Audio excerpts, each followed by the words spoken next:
was a distinct chill in the air prior to the start of the final day of the 31st Roof of Africa Rally, with the Special Vehicle and Production Vehicle Championships still up for grabs. It's tense, and obviously we're all fighting to, number one, win the roof. Number two, I mean, the championship rests between Frans, Bux and myself, and who wins today wins the national championship, so there's a lot at stake. With overnight leaders Frans Čepek Sr. and Jr. first car away, crews faced another tough slog of nearly 500 kilometers through the Lesotho Mountains. There was another good turnout from interested local residents at the start, and no one knew more about the ordeal that lay ahead of long-suffering crews than another local resident, Wilfried Weslau. As a local man, as you said, we made some of the routes years ago. We found the routes, made them. I remember them. I haven't been there for a long time since I'm racing. And I tell you, the country is washed away, I think, from heavy rains. You find sometimes 1 meter deep holes where there was a good track not long ago. And I'm racing a space van with a good suspension, and still I'm shaking around. I don't want to sit in a bucky in this race. That is the only thing I tell you. Frans Čepek Sr. won the Roof of Africa Rally in 1976 and 77. Now, 20 years later, he was again leading one of the world's toughest events and was also chasing the South African Championship. Richard Schilling won the Roof 3 years in a row from 1990, and he and Ashley Thorne, who shared in Schilling's 93 win, were chasing after the Čepeks and the National Championship as well. Richard Carolyn was producing another of his no-nonsense performances and was going along steadily in third place in the lubrication equipment single-seater. Brother Bux and Kenny Skoldhammer were giving chase in the second lubrication equipment raceco, with Skoldhammer the only man to have won the Roof on 2 and 4 wheels. John Lambert and Hendrik Fourie were also going along steadily in the Digidor raceco, with Alex Sally and Tony Carinas right behind them in the total raceco. RP Reneker has won the Roof twice and come in second 4 times, and he and co-driver Robin Houghton had a tight grip on this year's Production Vehicle Championship.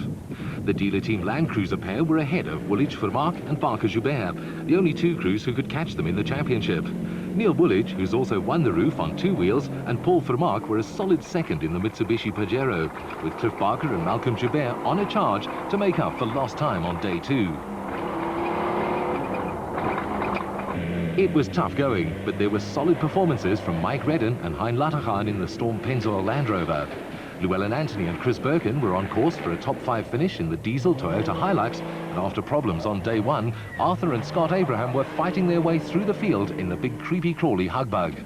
Behind the Hugbug, traffic was building up, with survivors now intent on simply making it to the finish in vehicles that had taken a terrific battering over 3 days. Mike Potgieter and Herman Griese in their Toyota Hilux were heading for their first finish in the Roof of Africa Rally.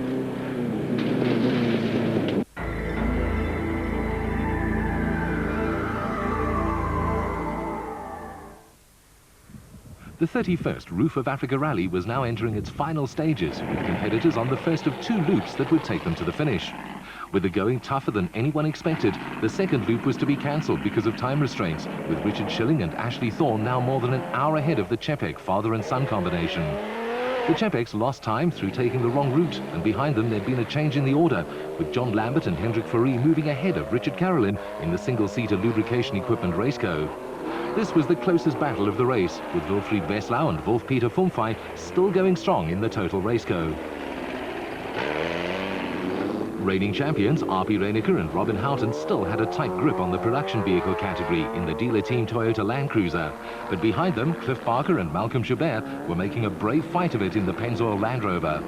They'd moved ahead of Neil Woolwich and Paul Vermaak in the Mitsubishi Pajero and were right on the heels of the Land Cruiser. Corrected time at the finish was going to be a critical factor in the duel between Parker Joubert and Woolwich Vermaak. One always expects late drama on the Roof of Africa Rally, and just 6 kilometers from the finish, the Motortech Jimco, driven by Richard Schilling and Ashley Thorne, ground to a halt with a major roadside repair job needed. Ashley Thorne's expression said it all, as Frans Čepek Sr. and Jr. went past the stricken Motortech Jimco, and victory for the father and son crew also gave them the South African Special Vehicle Championship. It was a cruel blow for Schilling and Thorne, who were finally classified 5th.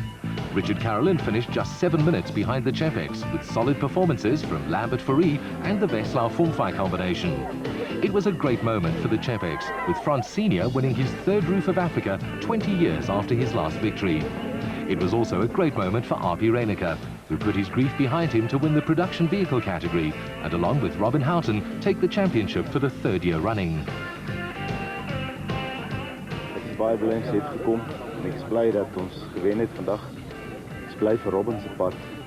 Want dit is nou die derde keer in 'n ry wat ons die Suid-Afrikaanse kampioenskappe wen.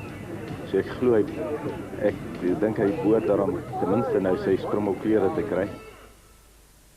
This program is dedicated to the memory of Thelma Reyneke, who died in a road accident on November the 13th, 6 days before the Roof of Africa rally. She'll be sadly missed by all who knew her.